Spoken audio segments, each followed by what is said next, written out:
Hey everybody, Dr. Tom over the Active Healing Center. We are going to jump in and start talking about the specific problem areas that are very common to us. And the first one we're going to start talking about is low back pain. So in a previous video we started talking about different common types of pain that we deal with as human beings. So now let's focus in on specific problem areas. And the first one we're going to deal with is low back pain. It's probably the number one reasons you seek out care from some sort of healthcare practitioner, whether it's a medical office, chiropractic doctor, physical therapist. But good old-fashioned low back pain is probably the number one reasons people seek out care. A very common problem, yet can be extremely devastating and debilitating to how you choose to live your life. So once it starts to rear its head, it needs to be identified and a plan needs to be put into effect. We're going to keep things very simple because there's a lot of different scenarios, a lot of different reasons why you may develop low back pain. So we're going to keep it to the most common ones that we see in our office day in and day out. And there's three basic reasons that we see, that I see, why you start developing lower spine problems. And that is, number one, you've lost proper structure of the spine.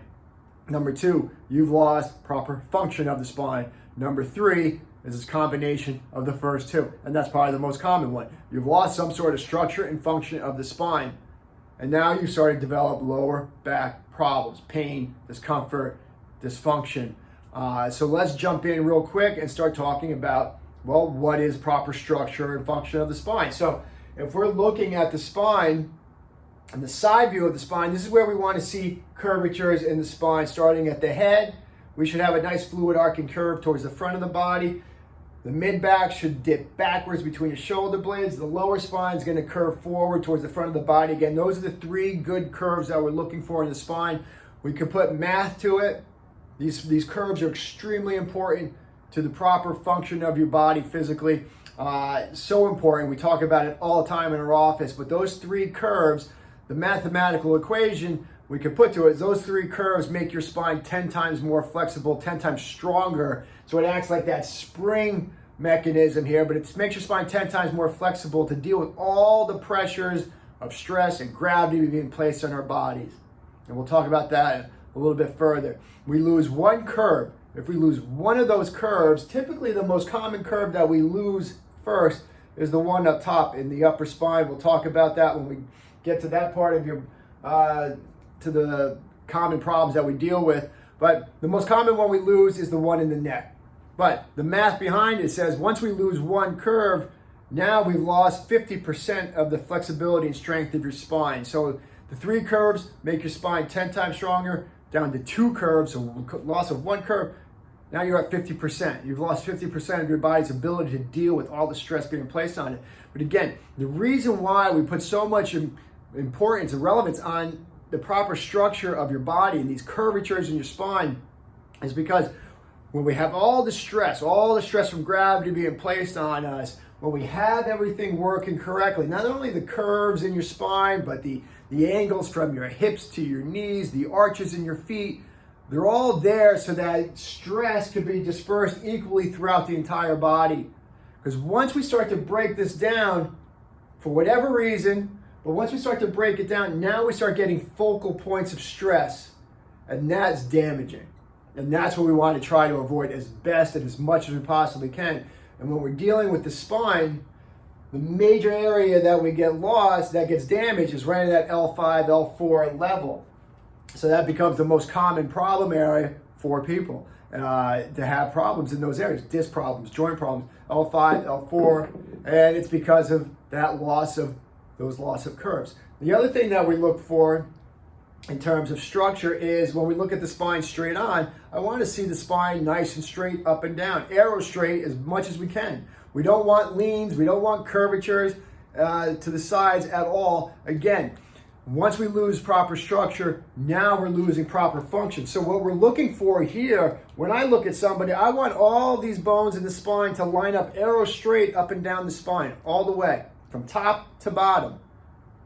I want an arrow straight. And I want to see that all these bones can move with one another. They have mobility. And we put a lot of emphasis on mobility. Hence our mobility videos that we send out. But in your spine, it's incredibly important that we have function and mobility at every one of these levels. Because once we start to lose it, one of these bones gets knocked out of its normal position, or when they don't move at all, there's where we cause pain. There's where we cause dysfunction, and that starts to create problems. Again, we have more focal points of stress. That's damage.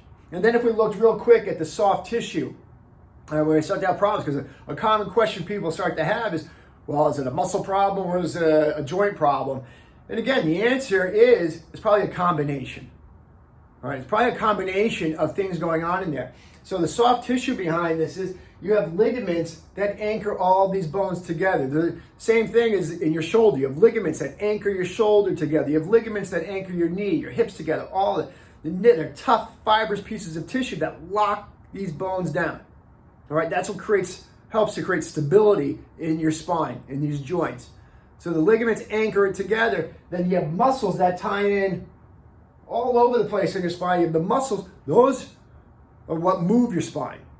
All right, so when everything's sitting nice, the muscles are allowed to do their job in a nice, normal, fluid manner. Again, but once we start to break this down and we start to create, we start to lose proper structure, the joints start to get damaged and locked up and not moving correctly, well, now we're going to affect not only the way those muscles are allowed to function, so now we're getting more stress being placed on one muscle as opposed to another muscle. There's imbalance, there's a problem. And then we also get problems into the ligaments. Once we lose proper structure, we start to lose these curves. Now we've taken the proper mechanics of the ligament out of play, and there's where you create instability. And then when you start to put it all together, now we have created a huge scenario for dysfunction and problems and imbalance. And that's, I sound like a broken record to the people coming in here, but that's what it's all about. We've lost the proper balance. We've lost that proper function. We've lost proper structure in there. And we have one big mechanical breakdown going on. And there's where we start to create problems.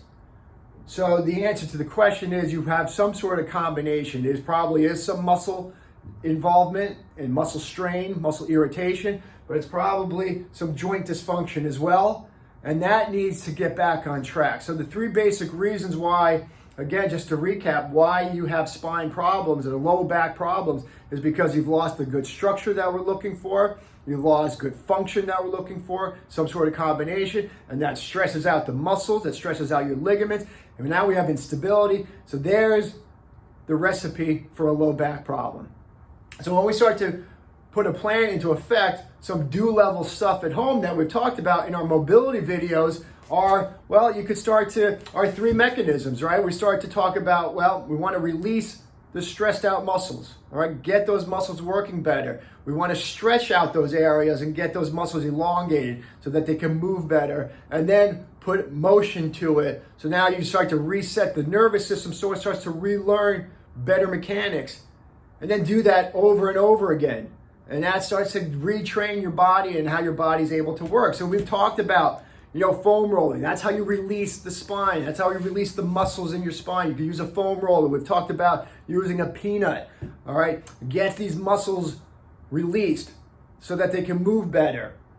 We've talked about, certain stretches. I'm not going to get into that specifically in this video, but we've talked about specific stretches that you can do to allow these muscles to elongate so that they can move better. And then we've given you some specific movements to do, but that is critical. So another thing we do at home. So we talked about not only building better mobility in there, but we need to start to build better structure.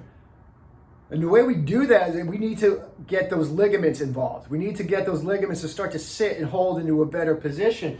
So in our office, and what we do and get people to use at home are these types of wedges that we use, but that's properly placed in the spine, in the neck, the lower spine. This is what helps to build better curvatures in there. And it's like braces. It's like braces on teeth. When you do it over and over again for the proper amount of time, it allows these ligaments to start to creep or mold into a better position. And then it starts to set and relearn that better function, that better structure. And then when you put it all together, and there's where you start to build better structure, better function. You're building better mechanics. And with that, the symptoms start to go away. And that's the recipe that we start to look for when we put a plan into effect. That's some good stuff you could be doing at home. if you have a big problem going on and it's not being resolved with some basic stuff that you're doing at home, you need some help. Especially if the problem's been going on, and I said in that last video we did about pain, 7 to 10 days. If it's going on longer than that, you need to get it checked out. But just because you're going along day in and day out, it's like, I'm okay, I'm functional at the moment. So you don't know what's going on the inside unless you get it looked at, because that problem in a heartbeat can turn into a huge problem, and it becomes devastating to how you live your life. And it can create massive amounts of problems, pain, dysfunction. And we'll talk a little bit more about that when we talk about once these nerves start to get involved. We'll do that in another video. But that's where we want to avoid those bigger problems. So if you're having issues and you're not getting any, you're not resolving anything at home, doing some simple things at home, then you need to get help. Whether it's here, whether it's at the orthopedics office, get it checked, because it's that important, so that you can live and maintain a great lifestyle. And not only for today, but a year from today, 5 years, 10 years down the road, we want to make sure you're living that awesome life that you want to live. And don't let these smaller problems turn into huge, devastating problems down the road. So if you're having problems, reach out. That's what we're here for. Hope you got something out of this video. Take care.